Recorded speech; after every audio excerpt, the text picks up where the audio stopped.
할렐루야. 우리 할렐루야 찬양대와 신뢰악단의 연주를 하나님께서 기쁘게 받으신 줄로 믿습니다. 무더위가 연일 계속되고 있어서 밤잠을 이루기가 힘든 그런 때인데, 우리 성도들에게 하나님께서 영육간의 강건함을 허락하시고 필요한 은혜와 복으로 넘치시기를 주님의 이름으로 축원합니다. 코로나가 또 재유행한다고 그래요. 그래서 많이 주변에도 코로나 걸렸다는 사람들이 있고 그래서 당분간 예배 후에 제가 악수하는 일은 중단하도록 하겠습니다. 오늘도 이 에레미야서의 말씀을 가지고 우리의 신앙을 점검해 보려고 하는데, 이 설교의 전반부는 역사 이야기이기 때문에 여기에 취미가 있는 사람들은 아주 재미있을 것이고, 이 역사 이야기는 어렵다, 힘들다 이런 분들은 정신을 바싹 차리고 들으셔야 오늘 이 말씀의 맥을 따라 오실 수 있습니다. 먼저 예루살렘의 멸망과 유다의 이제 패망을 말씀드립니다.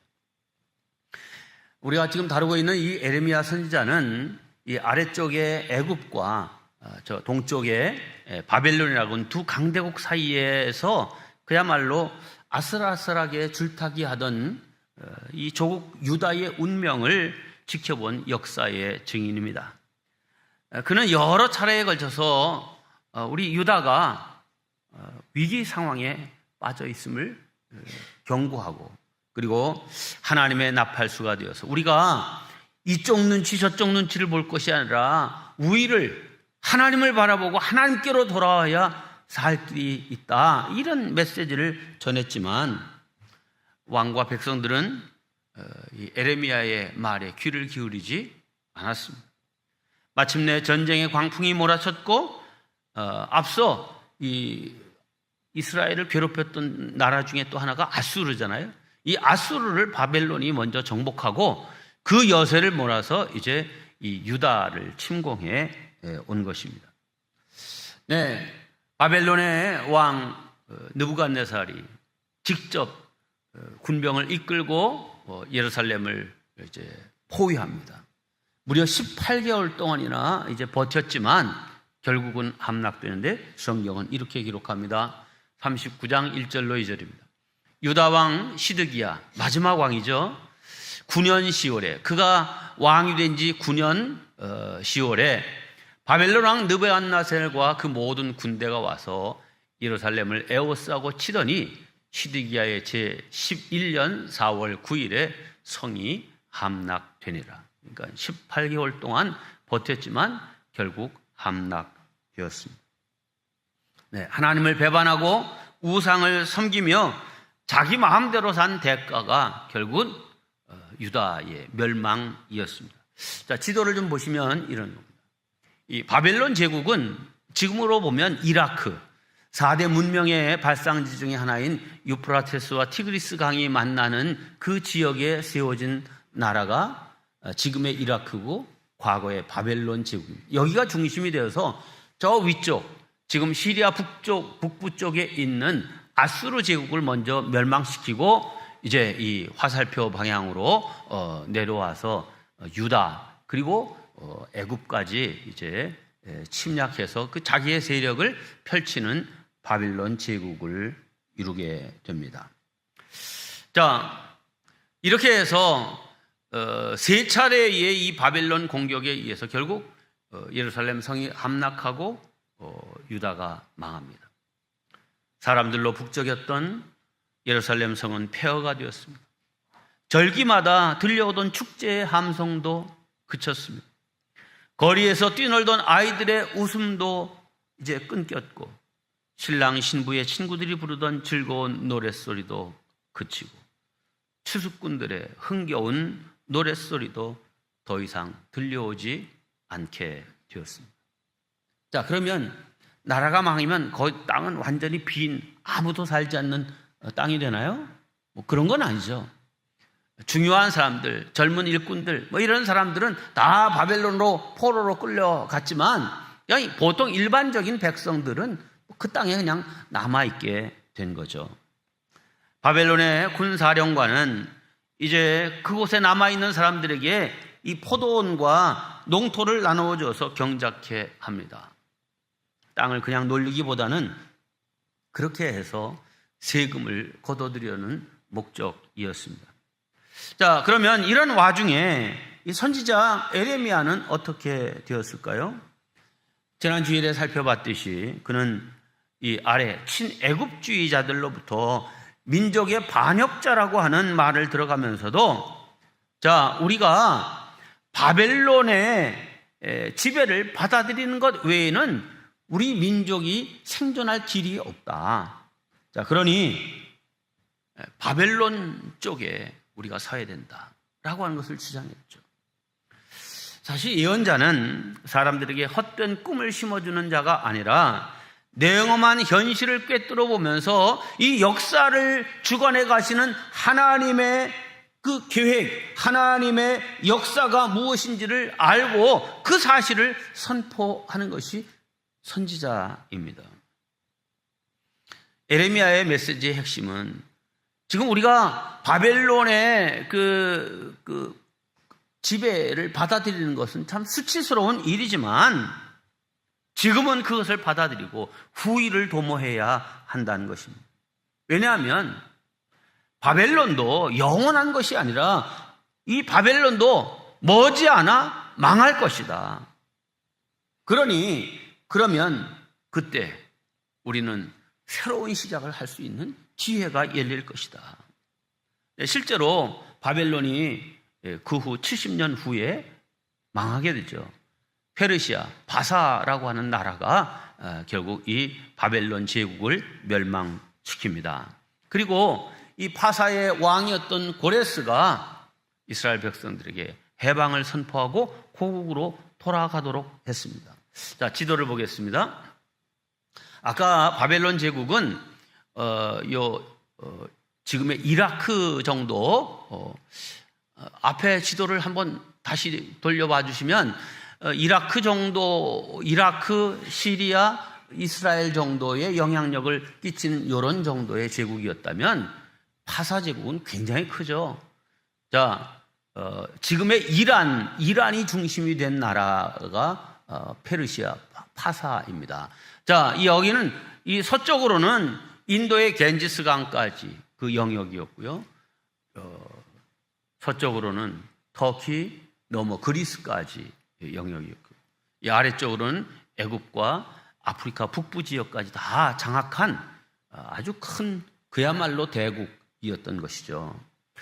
자, 여기 보시면 이란과 그러니까 지금 보통 아랍 국가 이렇게 얘기하잖아요. 근데 이 아랍국이라는 말은 아랍어를 쓰는 나라들, 지금 현재 전 세계에 22개의 나라가 있습니다. 근데 여기 이 파사 제국이 중심이 된 이란은 아랍 나라가 아닙니다. 이 이란은 페르시아어를 쓰고 또 투르키예로 바뀌었죠. 이 나라는 투르크어를 쓰는 나라이기 때문에 여기는 아랍 국가가 아닙니다. 그러니까 아랍 국가는 요 사우디아라비아가 있는 이 반도와 그 다음에 아프리카 북부 지역, 이집트부터 저 끝에 모로코까지가 이제 아랍 국가들입니다. 자, 그런데 이제 역사가 어떻게 움직여져 갈 것인지를 지금 하나님의 그 영감을 받고 있는 에레미야는, 자, 이 역사의 흐름은 바벨론이 영원한 것이 아니야. 잠시 그들의 지배를 받는 것이 어쩌면 우리가 살 수 있는 길이다. 이렇게 얘기했지만 이런 역사의 안목이 없고 지금 현재의 기득권에 배불러 있던 당시 유대의 왕과 귀족들은 이 에레미야의 말에 귀를 기울이지 않았던 것입니다.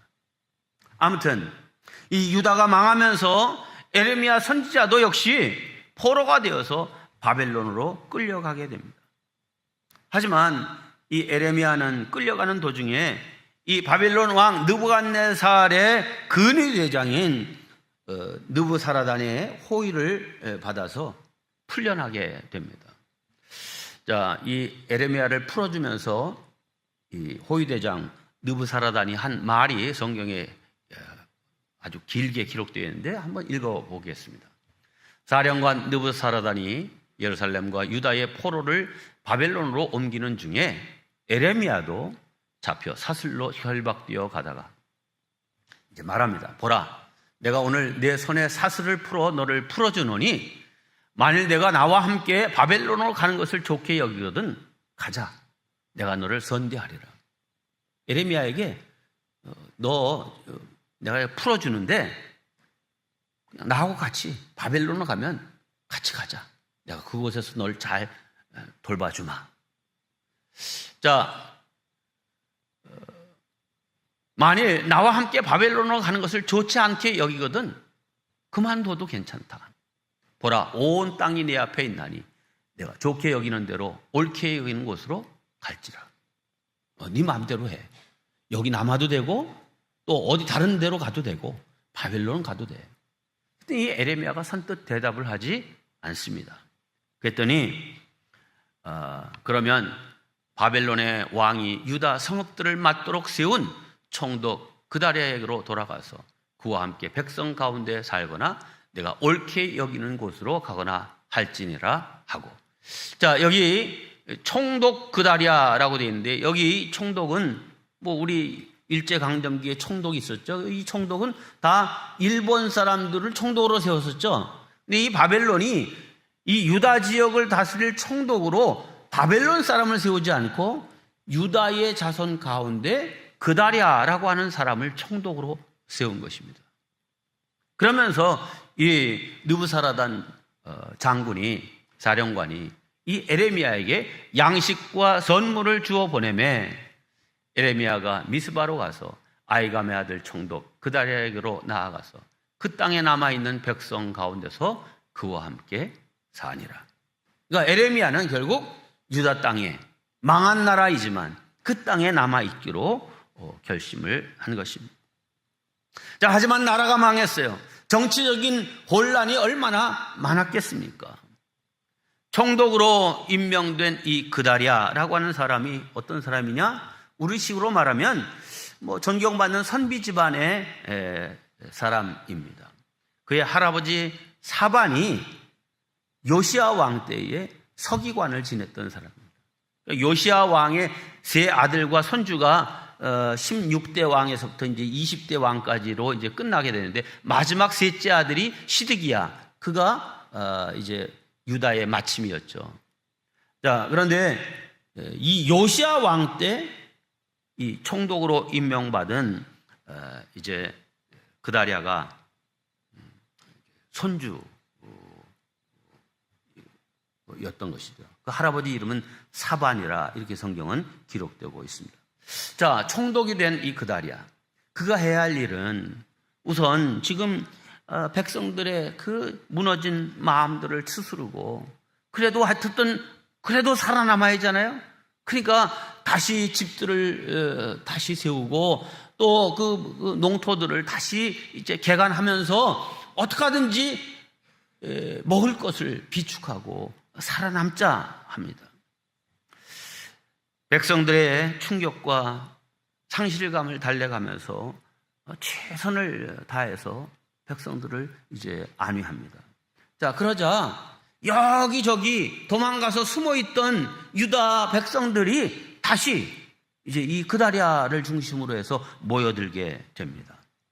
자, 다시 모여드는 사람 가운데는 이 유다의 장군이었던 요하난이라고 하는 장군도 이제 있었는데 이 요하난이 아주 중요한 정보를 이 그다리아에게 말합니다.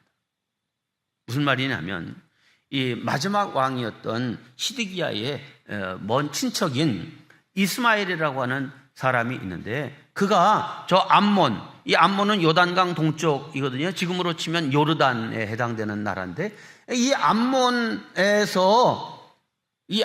사주를 받아서 지금 총독으로 임명된 당신 그다리아를 죽이고 그가 이 유대 지역의 실권을 장악하려고 한다.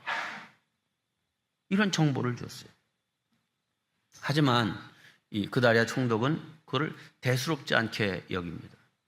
그럴 리가 있겠어, 이렇게 생각한 거죠.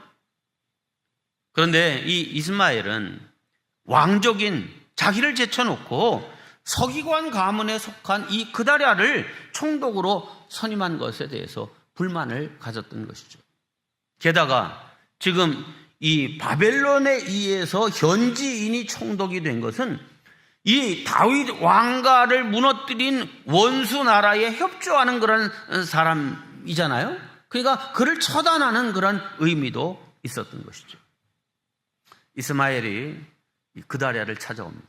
자, 그러면 이 그다랴가 받은 경고도 있고 그러니까 주의를 기울이고 정신을 바싹 차려야 될 텐데 그를 환대합니다. 그리고 식탁으로 초청합니다. 근데 급기야 그 식탁은 사륙의 현장으로 변화버리고 맙니다. 총독 그다랴와 그 자리에 있던 유대 사람들 그리고 바벨론의 군인들까지 한꺼번에 다 살해당합니다. 이것을 보면 참 지도자는 착하기만 해서는 안 됩니다. 어둠의 속성을 꿰뚫어 볼 수 있는 그런 지혜의 눈이 있어야 되죠. 예수님은 제자들에게 비둘기처럼 순결해야 한다라고 말씀하시면서 동시에 뱀같이 지혜로워라 말씀하셨다 이 사실이죠. 세상 일에 대해서는 빛의 자녀들보다 어둠의 자녀들이 더 지혜롭다 이런 말씀도 하셨습니다.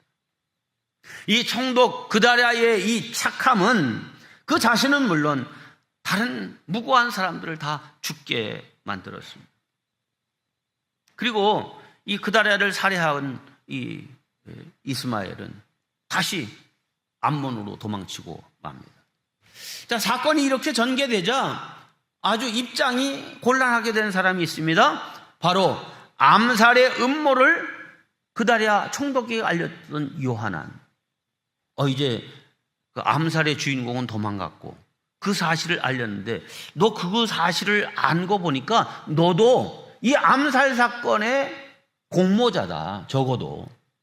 그래서 이 바벨론이 자기 군인들이 죽었잖아요, 지금. 그래 가만히 있겠어요? 반드시 보복이 들어올 텐데 그때 되면 내가 보복의 대상이 될 것 아닌가라고 하는 두려운 마음을 이 요하난이 갖게 됩니다. 그러니까 생각을 합니다. 야, 여기서 살 길은 뭔가? 그래, 내가 살 길은 이 바벨론과 대척점에 서 있는 애굽으로 도망가는 것이 살 길이다. 이렇게 생각을 한 거죠. 또 그렇게 생각하고 이 요하난을 따르는 그런 사람들도 많았습니다. 자, 그런데 이 애굽으로 내려가기 전에 먼저 에레미야를 찾아와서 우리가 이런 계획을 갖고 있는데 좀 하나님께서 우리에게 가야 할 길과 할 일을 좀 물어달라고 에레미야에게 중보 기도를 요청합니다. 자, 그런데 중보 기도를 요청하면 그 뜻 하나님의 응답대로 하겠습니다라고 하는 이걸 전제로 해야 될 거 아니에요? 자, 이 중보 요청을 하니까 에레미야가 이렇게 대답합니다. 2절로 3절입니다. 선지자 에레미야에게 이르되 당신은 우리의 탄원을 듣고 이 남아있는 모든 자를 위하여 당신의 하나님 여호와께 기도해 주소서. 당신이 보는 바와 같이 우리는 많은 사람 중에서 남은 적은 무리이니 당신의 하나님 여호와께서 우리가 마땅히 갈 길과 할 일을 보이시기를 원하나이다. 이렇게 요청하니까 에레미야가 5절에서 이렇게 대답합니다. 4절이군요. 선지자 에레미야가 그들에게 이르되 내가 너희 말을 들었은즉 너희 말대로 너희 하나님 여호와께 기도하고 무릇 여호와께서 너희에게 응답하시는 것을 숨김없이 너희에게 말하리라. 네, 자연스러운 그런 내용이에요. 이때 이 요하난과 그를 따르는 백성들이 에레미야가 구체적으로 요청을 한 바도 없는데 아주 엄청난 신앙적 다짐의 말을 합니다. 오늘 설교의 핵심은 여기에요. 5절로 6절입니다. 그들이 에레미야에게 이르되 우리가 당신의 하나님 여호와께서 당신을 보내사 우리에게 이르시는 모든 말씀대로 행하리이다. 여호와께서는 우리 가운데서 진실하고 성실한 증인이 되시옵소서. 우리가 당신을 우리 하나님 여호와께 보내면 그의 목소리가 우리에게 좋든지 좋지 않든지를 막론하고 순종하려 함이라. 우리가 우리 하나님 여호와의 목소리를 순종하면 우리에게 복이 있으리이다 아니라. 중보기도 요청을 하면서 하나님의 응답이 우리에게 오면 그것이 우리에게 유리하든 불리하든 상관없이 그 말씀에 순종하겠습니다라고 하는 이 다짐을 에레미야에게 지금 하고 있는 거예요. 참 훌륭한 기도의 모범이죠. 우리가 기도하는 것은 내 뜻을 하나님께 아뢰고 그걸 관철시키기 위한 것이 기도입니까? 아니면 기도를 통하여 하나님의 뜻을 깨닫고 그 뜻에 순종하고 또 따를 그런 마음을 갖기 위함이 기도입니까? 후자죠.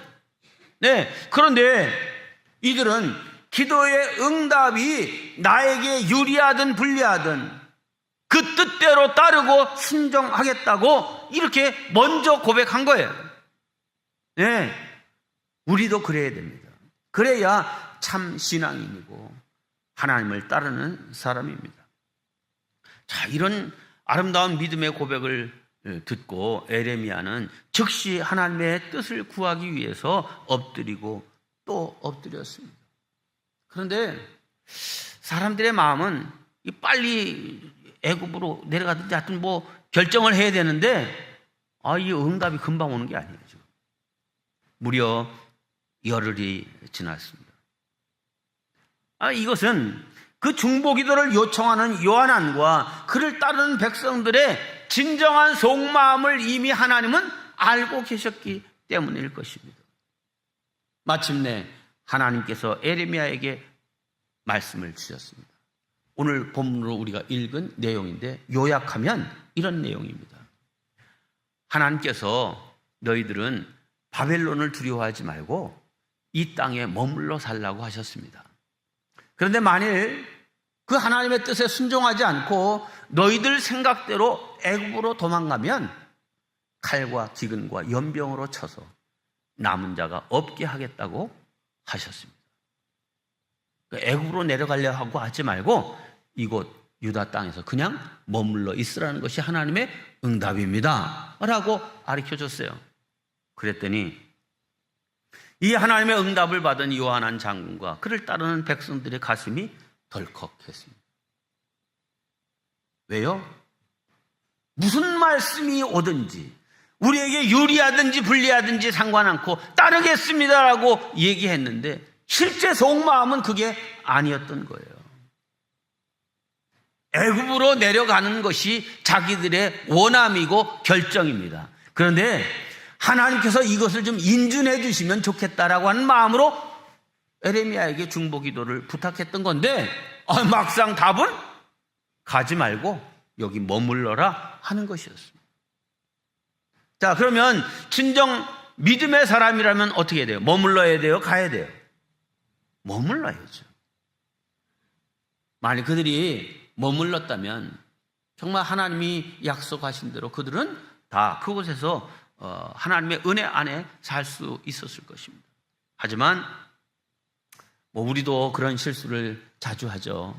그런데 이들도 에레미야 선지자 앞에서 큰 소리 쳤지만 상황이 따져보니까 그건 아닌데 하고는 그냥 자기 생각대로 애굽으로 내려가고 맙니다. 여러분, 하나님께서 길을 열어주셨어요. 길이 우리가 가야 할 길과 우리가 해야 할 일을 알게 하소서 이렇게 요청했는데 길을 보여주셨어요. 그런데 그들 스스로 그 길을 따르지 않겠다고 하면 그 길은 실상 없는 것이나 마찬가지죠. 하나님의 나라에 강제는 없습니다. 내 눈을 떠라 했는데도 눈 뜰 생각을 안 하면, 또 내 손을 내밀어라 했는데도 손을 뻗치지 않으면 일어나라 한데도 무릎을 펴 일어서려고 하는 그런 의지를 보이지 않으면 하나님도 어쩌지 못하는 것입니다. 이 장군 요하난을 비롯한 남은 백성들은 이 에레미야를 통해 전달된 하나님의 말씀에 순종하지 않았습니다. 겉으로는 하나님의 뜻대로 말씀대로 따르겠다고 했지만 실상은 자기들의 판단과 생각대로 결행한 거죠. 여러분, 진정한 믿음이 무엇입니까? 내 생각의 확실성에 근거해서 살아가는 것이 믿음입니까? 아니죠. 내 생각에는 이게 불확실해 보이고 이해할 수 없어도 이것이 하나님의 뜻이라면 자기를 굴복하고 생각을 접고 그 뜻에 따르는 것이 믿음인 것입니다. 성도 여러분, 바른 믿음의 결단과 순종의 사람들 되시기를 바랍니다. 우리는 자의적인 믿음을 넘어서야 합니다. 여기 이 자자가 스스로 자자가 아니라 저 자자는 아주 좀 특별한 자자죠. 방자할 자, 또 내키는 대로 할 자자입니다. 뜻이 아주 길죠? 내키는 대로 할 자, 방자할 자.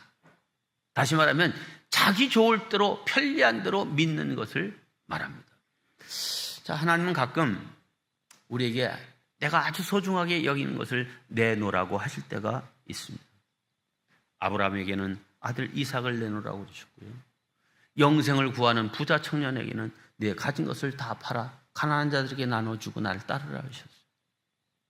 선택은 우리에게 있습니다. 이 말씀에 순종하면 믿음의 사람이 되는 것이고 따르지 않으면 떠나는 사람이 되고 마는 것입니다.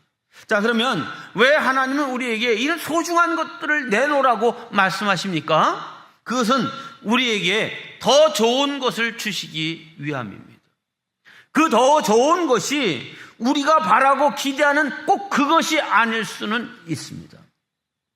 하지만 우리보다 우리를 더 잘 아시고 우리를 사랑하시는 하나님께서 우리에게 정말 필요한 것, 그리고 꼭 필요한 때에 우리에게 주시는 하나님이심을 우리는 믿어야 됩니다. 어린아이가 엄마가 칼로 이렇게 막 요리하는 걸 보고 엄마 그 칼 줘봐. 그러면 칼 줘요? 그래, 네가 한번 너 비기도 하고 그냥 좀 이렇게 해야 인생의 경험이 쌓인다. 그래서 탁 줘요? 칼을 다룰만 할 때 줘야죠. 요즘 초등학생들도 얼마나 연애를 잘하는지 몰라요. 그런데 애들이 엄마 나 사랑하는 사람이 생겼어. 결혼할 거야. 빨리 결혼시켜줘. 예식장 잡어. 이러면 어떻게 해요? 사랑하는 사람 생겼으니 요즘 장가도 안 가고 시집도 안 간다는데 야 얼른 보내야 되겠다 하고선 합니까? 그렇지 않죠. 성숙한 어른의 입장에서 볼 때는 때가 있고요. 무엇이 정말 좋은 선물인지 판단해서 어떤 때는 기다려야 하기도 하고 다른 대안으로 주죠. 너는 지금 칼이 아니라 요게 필요해. 그러면서 다른 것을 주시죠.